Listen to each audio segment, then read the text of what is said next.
Greetings, petrolheads. Welcome back to Automation, the car company tycoon game. Today, I'm going to present to you the second generation of the Athena SXL because there is another large 60 sedan available in automation that becomes available in 1967 or 68, I think, and it's this one.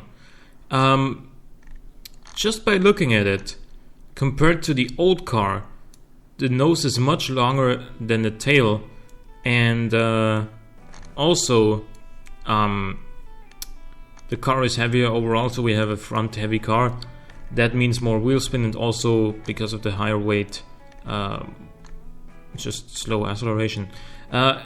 In terms of engines, I'm not quite sure if I want to stick with this DCOE setup here of the first Colossus V8, or because, you know, America has completely gone crazy for capacity now.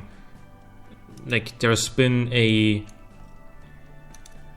freaking 7.3 liter Buick or something, or a 7.5 liter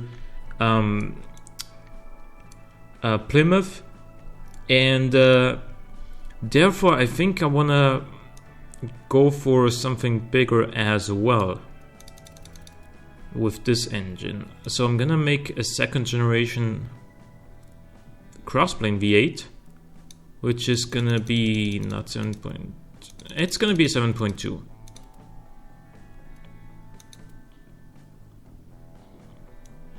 Yeah, okay. I'm gonna go with a single overhead cam and 3-valve per cylinder setup, and don't call this like, oh, it's way too early to go for that setup, because like Fiat invented the single overhead cam 4 valves per cylinder setup in like 1916 or something, and we're in 1968, so going for 3 valves is certainly not totally unheard of. It wasn't common at the time, I wouldn't dispute that, but it certainly existed. So we're gonna go for forged internals here, because we are gonna make a lot of torque.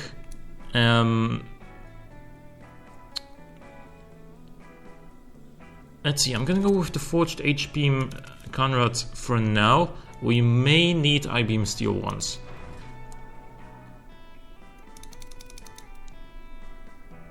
And yeah, compression ratio is going to be somewhere around here. We are of course going to run this.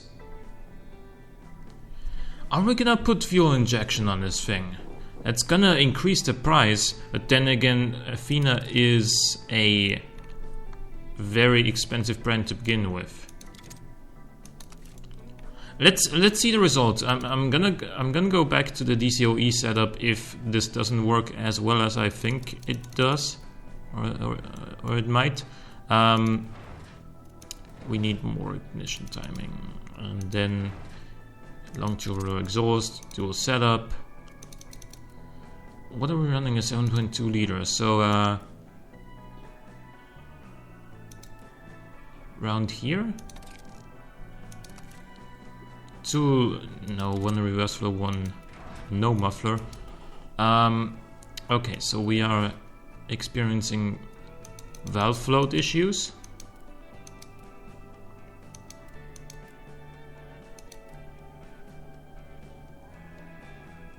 And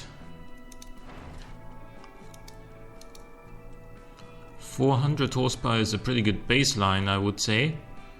Now, wait, what do we do with the DCOE quad carburetor? 401. Actually, the mechanical injection is less expensive than the quad carburetor DCOEs. Okay, well, I'll take that.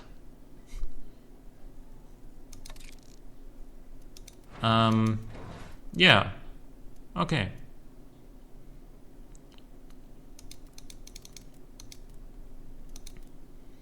$405 horsepower. I think we can afford to reduce this just a little bit.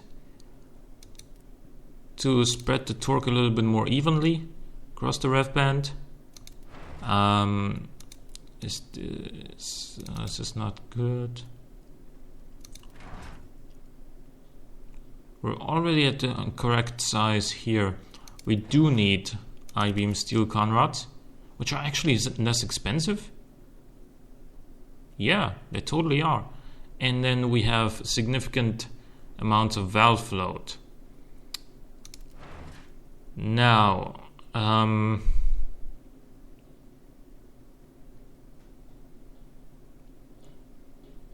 what do I do to reduce that? I mean, I guess I could increase this quality here, and that'll reduce it by quite a significant amount. It would also give us 425 horsepower, but I think that's, you know, for the first iteration of this, I think that's a little bit too much. 410 is a nice middle ground, and we also have a really nice torque curve this way. Man, this thing's gonna just pull so hard. And do we need a bigger exhaust? I mean, it is slightly restricting airflow, but honestly, we're losing quite a little bit of low-end torque, and we are losing 5 Newton meters overall. So yeah, I think I'm gonna go with the slightly smaller exhaust. So there is that. Yeah, I think this is a much better engine now. And with that, we did gain about 40 kilograms of weight, and all of that is going to be up front because obviously the engine is up front. The economy actually got better, and the acceleration didn't. Top speed did, of course. We're just going to be making so much wheel spin. Actually, just 14%? What if we put this on sports tires? It's going to... no, I think I'm going to run it on...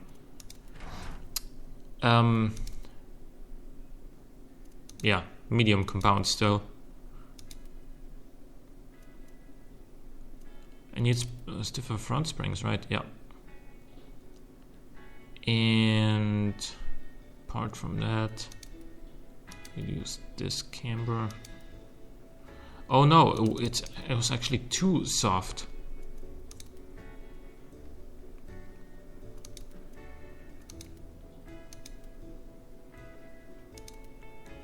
Wait, softening the front springs will actually reduce comfort now? Oh yeah, because of the bottoming out. Do need to increase ride height, it seems.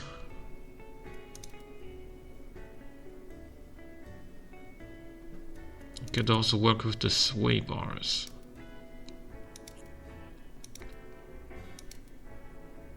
There we go. Didn't really lose much comfort. Again, I have hydraulic pneumatic springs because that's best for drivability and comfort. 39.9 comfort is awesome. Obviously, hydraulic pneumatic springs are the heaviest springs available, but also, as I said, the best for drivability and comfort.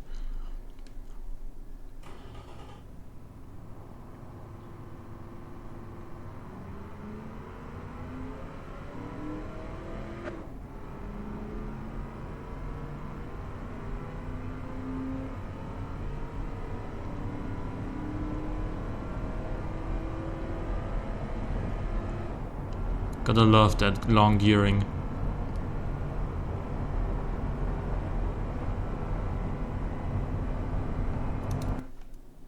Unfortunately, in this game, 4-speed automatics only become available in 1975. So I'd like to have a 4-speed automatic at this point, but you know, can't have it all. Let's see here.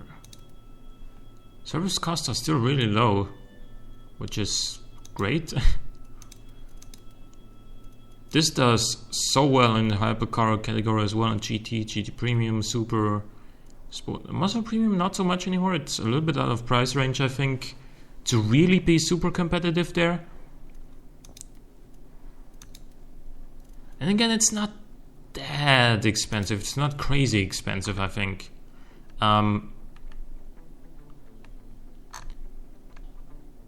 Yeah, so this is the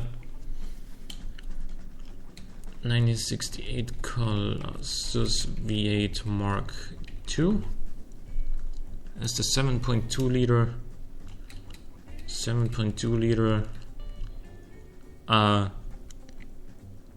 electric fuel EFI, I guess. 410 horsepower. 410 horsepower is still quite a number in 1968. So now let's clone this guy and make a photo convertible. Drivability is great for a car with this much wheel spin and of this size, because obviously footprint is has a negative impact on drivability. Look at this thing.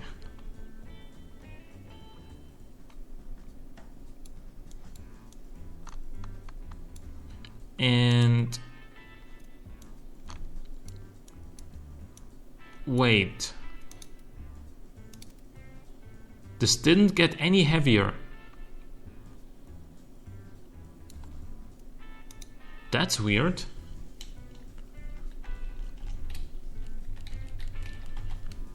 But I'm running a ladder chassis, am I not?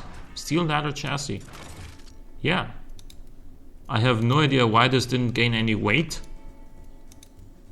by becoming a convertible, but you know, I'll take it. Or it didn't. Apparently it's just not. It's just cosmetic. It's not actually a body that the game calculates as a convertible. It's just you know, somebody made. Or maybe it's just a vinyl top. Yeah, I think that's the case. The vinyl top is what it is. Although it does almost look like a convertible, doesn't it? That looks like the sort of cloth that you'd have on a convertible, on a soft top. In any case, quarter mile I think is better than on the SXL1. I mean, it better be, but 0 to 100 is not.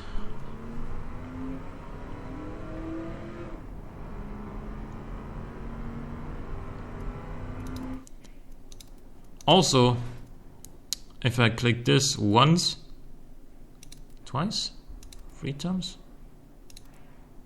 if I make the gearing long enough, then this thing will use an outstanding amount of fuel. Yeah, there we go. 211.67 liters per 100 kilometers. That's more than 2 liters per kilometer. That's like how many miles per gallon? 2? What were we at? 40? No. 45 perhaps. Yeah, I think it was 45. Or 45, excuse me. No, I think it was 42 actually. Yeah, 42 it was.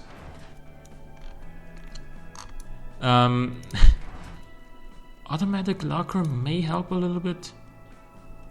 Don't think I actually want that. Yeah, drivability and comfort went down, and those are the main priorities of Athena anyway.